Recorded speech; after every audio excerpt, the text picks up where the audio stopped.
Semestr universitetga kirish imtihonidan savol. Fx teng ax kvadrat plus 24 ga a bu yerda konstanta, f to'rtda qiymati 8 ga teng va f minus 4dagi qiymatini toping.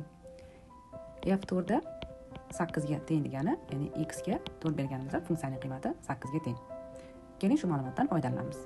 Ya'ni a ko'paytirilgan x ning o'rniga 4 ni qo'yamiz, ya'ni 4 ning kvadrati plus 24 teng 8 ga.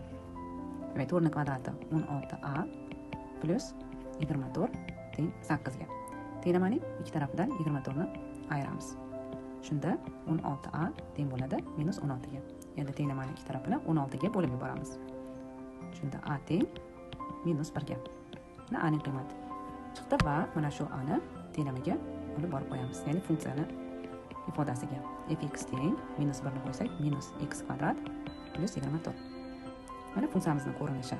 Demak, minus x plus 24 ga teng ekan. Endi f minus 4 ni hisoblaymiz. Ya'ni x ni o'rniga minus 4 qiymatini qo'yib hisoblaymiz. Minus 4 ning kvadrati plus 24.